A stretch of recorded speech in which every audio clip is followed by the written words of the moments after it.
இந்த ராமர் கோவில் கட்டுவது சம்பந்தமாக ஒரு செய்தி, அதாவது தினகரன் போன்ற பத்திரிகைகளில் வந்திருக்குது. அது எப்போ வருதுன்னா 31 டிசம்பர் மாதம் 31 தினகரன்கிற பத்திரிகையிலையும் வேறு பத்திரிகைகளையும் வந்திருக்குது. அந்த செய்தியை குறித்து இது ஒரு தவறான செய்தி என்றும், இதில் இது ஒரு சதி வேலை என்றெல்லாம் ஒரு பிரச்சாரம் செய்கிறார்கள். இதில் என்ன அந்த செய்தி சொல்லுதுன்னு கேட்டால், இந்த ராமர் கோவில் கட்டுவதற்குன்னு சொல்லி பள்ளிவாசல் இடத்த நீதிமன்றத்திலேருந்து அவங்கள்ட்ட கொடுத்துட்டாங்க. சட்டவிரோதமாக அவங்களுக்கு சொந்தமாக்கி விட்டது உச்ச நீதிமன்றம். அந்த இடத்துல இவங்க பிரம்மாண்டமான ஒரு ஆலயம் கட்டுவதற்காக பிளான் பண்ணும் பொழுது, பிரம்மாண்டமான ஆலயம் கட்டுவதாக இருந்தால் அதனுடைய அஸ்திவாரமும் ரொம்ப ஆழமாக தோண்ட வேண்டும், வலுவாக தோண்ட வேண்டும். அப்படி தோண்டும் பொழுது கீழே தோண்டுவதற்காக அந்த நிலத்தை அகழாய்வு செய்து பார்ப்பார்கள், ஆய்வு செஞ்சு பார்ப்பார்கள். அப்படி பார்த்தார்கள்னு சொன்னால் அதுக்கு நேர் கீழே நீரோட்டம், அந்த சரையு நதி இருக்குல்ல, அந்த நதியுடைய நீரோட்டம் இது கீழே இருக்கிறது. சரையு நதியே இருக்குன்னு அர்த்தம் இல்லை. சரையு நதி ஒரு இடத்துல காவேரி இருக்குன்னு சொன்னால் காவேரியுடைய நீரோட்டம், திருச்சியில் உள்ள காவேரியுடைய நீரோட்டம் மணப்பாறையில் கூட இருக்கும். அந்த நீரோட்டம் கீழே வரைக்கும் இருக்கும். அங்கே தான் அந்த நதி இருக்குன்னு அர்த்தம் கிடையாது. சரையு நதியுடைய நீரோட்டம் அதுக்கு கீழே இருக்குது என்று அந்த நீர் ஆறு மாதிரி ஓடிக்கொண்டே இருக்கும். அந்த நீர் கீழேயும் பெரிய கடல்கள் மாதிரி இருக்குது, ஆறுகள்லாம் இருக்கிறது. அந்த மாதிரி ஒரு இருக்கக்கூடிய நேரத்தில் அதில் வலுவான கட்டடத்தை கட்ட முடியாது என்று அந்த நிபுணர்கள்லாம் கூடி, அந்த கமிட்டிலாம் கூடி என்ன செய்கிறாங்கன்னா ஒரு ஆலோசனை செய்கிறாங்க. என்ன செய்கிறாங்கன்னு கேட்டால், அதாவது பிரதமருடைய முன்னாள் செயலாளர் நிருபேந்திர மிஸ்ரா தலைமையில் கோயிலுடைய கட்டுமான குழு கூட்டம் நேற்று முன்தினம் நடைபெற்று, இதில் கோயில் கட்டும் பகுதியில் சரையு நதி நீரோட்டம் செல்வது குறித்து விவாதித்திருக்கிறார்கள். அப்போ இந்த திட்டமிட்டபடி அந்த இடத்தில் நம்ம அந்த கோயிலை கட்ட முடியாது. ஏன்னு கேட்டால், நீரோட்டம் இருந்தால் அந்த நீரோட்டம் கட்டக்கூடிய கட்டடத்தை அது பலவீனப்படுத்திவிடும். இந்த பாலங்கள் கட்டுறாங்க, ஆழமாக பண்ணுறாங்கங்கிறத வச்செல்லாம் அதை அதே மாதிரி இதை செய்ய முடியாது. பாலங்கள் என்று சொன்னால் ஆறில் பாலம் கட்டுறாங்க, கடலில் பாலம் கட்டுறாங்கன்னு சொன்னால் அது தூண்களை கூட நிப்பாட்டுவார்கள்.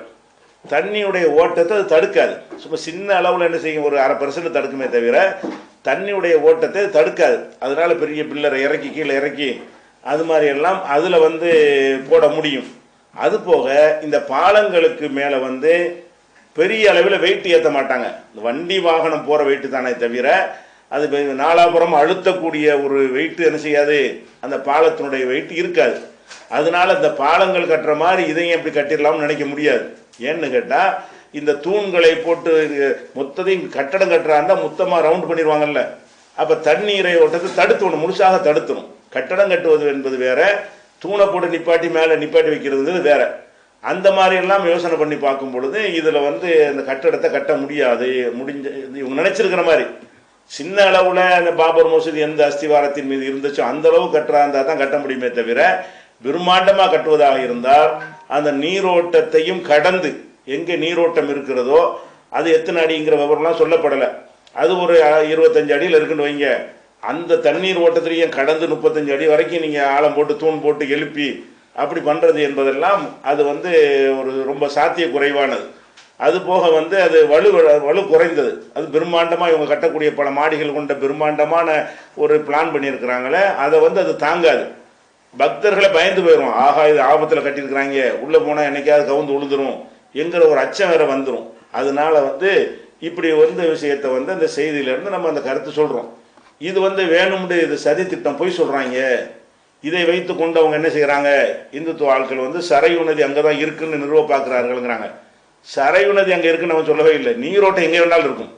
ஒரு நதியுடைய நீரோட்டம், சரையுங்கிற நதி 30 கிலோமீட்டரில் இருந்தாலும் அதனுடைய அடியில் நீரோட்டம் பல பகுதிகள் வரைக்கும் விஸ்தீர்ணமாக இருக்கும். நீரோட்டம் இருக்குன்னு தான் சொல்கிறானே தவிர சரையு நதி இருக்குன்னு சொல்லலை. சொல்கிற செய்தி உண்மைதான், சொல்லக்கூடிய விஷயங்கள் உண்மைதான். இதை வச்சு அரசியல் திசை திருப்பதற்காக அவங்க என்ன செய்கிறாங்கன்ற வாதம் எல்லாம் நிற்காது. அது மாதிரி கடலில் பாலம் கட்டுற மாதிரி இதையும் கட்டி விடுவார்களே, இது பெரிய விஷயமானு கேட்குறாங்க. பாலம் கட்டுவதற்கு இது வித்தியாசம் இருக்கிறது. பாலம் கட்டுவது என்பது அது வெயிட் கம்மியாக இருக்கும். ரெண்டாவது தண்ணீரை முழுசாக தடுக்காது. பாலம் கட்டுறதுக்கு பதிலாக நீங்கள் கடலில் கொண்டு செவரை போட்டு எழுப்புனா என்ன ஆகும், ஆற்றுல ஒரு பெரிய செவரை போட்டு மொத்தமாக மறிச்சிங்கன்னு சொன்னால் அது தண்ணியுடைய ஃபோர்ஸில் அடித்து தள்ளிட்டு போயிடும். தூணாக இருந்தால் தள்ளிட்டு போகாது, அது அப்படி வளைஞ்சு கழிஞ்சு போயிடும்.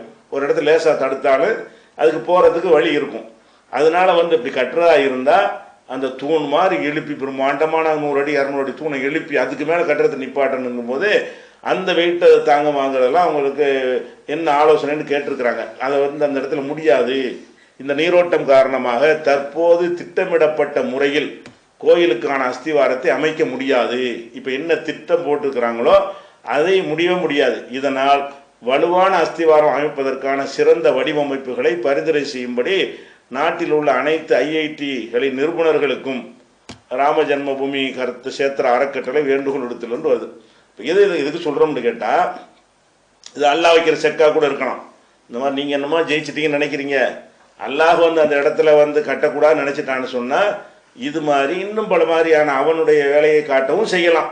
அல்லது இதை மீறடிச்சு அதை கட்டினா கூட என்ன செய்யும், அது என்னைக்கு இருந்தாலும் அச்சத்தில் உள்ளது தான். அஞ்சு தான் அங்கே போகிற மாதிரி வருமே தவிர என்னைக்கு விழுந்துருமோங்கிற ஒரு சந்தேகம் இந்த செய்தி வந்த பிறகு மக்கள் மத்தியில் ஏற்படும். அதனால் அவங்களுடைய நோக்கத்துக்கு வந்து ஒரு பின்னடைவை எல்லாம் ஏற்படுத்தியிருக்கிறான் என்று தான் இதை புரிஞ்சு கொள்ளணும். இதில் வந்துக்கிட்டு சரையு நதி அதுக்குள்ளே இருந்துச்சுன்னு நிறுவ பார்க்குறாங்க என்று அது அப்படி சொல்லவே இல்லை. அவங்க சரையு நதியுடைய நீரோட்டம் இருக்குன்னு தான் சொல்கிறாங்க. நீரோட்டம் வந்து எந்த நதியுடைய நீரோட்டமும் எங்கேயும் இருக்கும்.